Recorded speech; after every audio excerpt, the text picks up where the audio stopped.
Et toi, ce que tu maîtrises très bien, Karine, c'est confessions intimes. Parce que ça fait maintenant 10 ans, hein, on va C'est le ça. dire, hein, c'est depuis C'est une longue 2006 que histoire. voilà que tu Ouais. interviens dans Confessions intimes. Donc c'était sur TF1, maintenant Ouais. c'est sur NT1. Comment est-ce qu'on passe de psychothérapeute à pas animatrice, mais à psychothérapeute dans tel programme?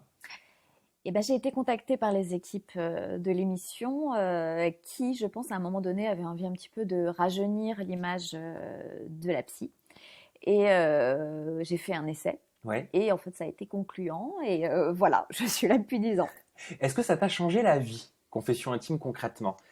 Est-ce que Euh, tu as conscience, en gros, que ton visage, quelque part, est devenu tout aussi célèbre que l'émission? C'est-à-dire qu'on associe Confessions intimes à Karine Grandval. alors oui et non. Oui, parce que effectivement, quand je me promène dans la rue ou je vais faire des courses, j'ai plein de gens très gentils qui me reconnaissent et qui viennent me parler toujours de manière adorable, j'avoue. Mais à côté de ça, j'ai une vie hyper normale et j'ai pas une vie comme certains peuvent quelquefois l'imaginer de star ou voilà.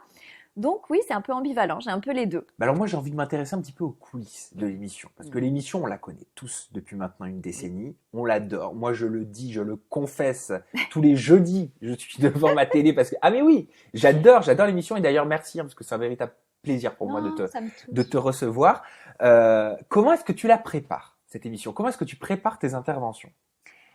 Alors en fait, je ne prépare pas énormément les interventions. J'ai besoin d'être dans le ressenti des gens. Et au début, je préparais un petit peu plus et j'avais vraiment l'impression que j'avais des choses qu'il fallait que je dise et j'étais moins connectée, en tout cas les deux, trois Oui. premières émissions, j'étais moins connectée à la relation humaine avec les personnes. Alors que en préparant beaucoup moins, alors oui, je suis au courant, on m'explique ce qui s'est passé, parce que moi j'arrive en général le troisième jour, les équipes de tournage filment les gens, les témoins, comme on dit, dans les 3 jours qui précèdent mon arrivée. Et moi, j'arrive le dernier jour ou les 2 derniers jours. Et on m'explique donc de quoi il retourne. Et après, j'ai carte blanche pour intervenir, pour aussi diagnostiquer le problème et venir en aide aux personnes qui en ont besoin. Donc, en fait, voilà, l'important c'est vraiment d'être connecté à ce que vivent les gens et de créer une relation, de créer quelque chose, un lien entre nous pour que l'échange soit réel. Quand tu décides, par exemple, de faire du visuel, en mettant des pierres dans le sac d'une jeune fille qui est extrêmement jalouse, pour montrer à quel point, tu vois, je connais l'émission, Je vois, dis donc. pour lui montrer à quel point ce qu'elle fait endurer à son compagnon est lourd sans doute pour lui. Est-ce que c'est toi qui imagines concrètement ces visuels-là? Oui, j'imagine concrètement, et puis on en parle aussi avec les équipes quand j'arrive sur place, voir ce qu'on pourrait mettre en place parce que c'est de la télé, donc il faut aussi qu'on ait Bien quelquefois sûr. des choses qui soient visuelles pour une bonne prise de conscience.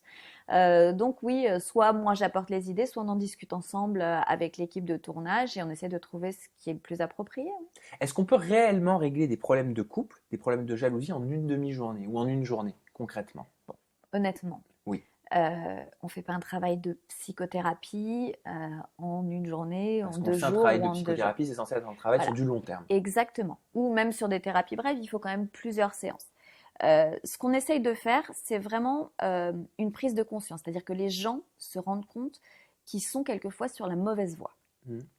et de leur donner en tout cas les premiers conseils. C'est un peu, j'ai envie de dire, les gestes qui sauvent. Comme on ferait un massage cardiaque à quelqu'un, eh ben, en fait, on vient et on fait le massage cardiaque à la Je personne, comprends. voilà. Et on essaye de les sortir quelquefois un peu violemment de ce mauvais pas.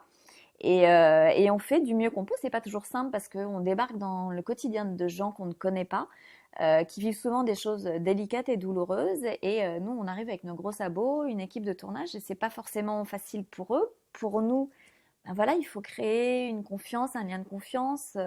Donc voilà, tout ça, il faut s'apprivoiser. Mais humainement, c'est hyper enrichissant. J'imagine. Hyper Tu enrichissant. interviens souvent donc dans des problèmes de couple et de Ouais, jalousie, ça on l'a dit. Est-ce qu'il est ouais. déjà arrivé qu'une femme, qu'un témoin soit jalouse de toi? Parce que c'est vrai que je te le cache pas. Moi, je me le suis dit en regardant l'émission, je me suis dit non mais attends, Karine Grandval, excuse-moi, hein, mais vulgairement, elle est trop bien physiquement, quoi.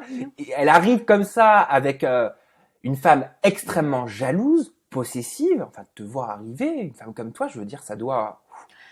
Après, oui, c'est arrivé, bien sûr, mais c'était pas dû à moi. Je pense que n'importe quelle femme serait arrivée, ça aurait été la même chose.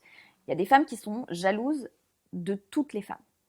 Donc, l'arrivée de l'une d'elles est forcément problématique. Bah oui, parce que moi, quand je les vois, tu sais dire non, tu regardes pas les magazines. Voilà. Tu regardes pas. Ah non, elle est blonde, tu regardes pas. Enfin, ça doit être très dur, ton arrivée, parfois. Bah, quelquefois, oui, on sent qu'il y a un peu de tension. Après, à moi, c'est vraiment mon rôle de mettre les gens à l'aise et de détendre l'atmosphère par un peu d'humour, par voilà, une petite discussion, juste moi et la personne, pour que la personne se rende compte voilà, qu'il n'y a pas de souci et quand je suis vraiment là pour l'aider. Donc vraiment, on essaye de dédramatiser et de mettre les gens le plus à l'aise possible. Mais est-ce que tu peux quand même comprendre que certains téléspectateurs regardent le programme avec second degré et trouvent certaines situations ridicules, en tout cas pour eux? Oui, bien sûr. Alors moi, quand j'interviens, vraiment, je fais ça avec le plus de sérieux possible, le plus d'humanité pour vraiment aider les gens. Après, c'est de la télé. Oui, effectivement, que ce soit par des appels à témoins ou par des castes, on a souvent affaire à de fortes personnalités ou à des histoires un petit peu qui sortent un petit peu de l'ordinaire. Et je pense que c'est le but, sinon cette émission n'existerait pas depuis 10 ans et ne fonctionnerait pas comme elle fonctionne aujourd'hui. Donc, il faut qu'il y ait un petit côté divertissement aussi pour donner aux gens envie de venir. Et puis, il y a aussi à la fin, oui, la résolution. On essaye d'apporter des solutions à ces gens qui souffrent.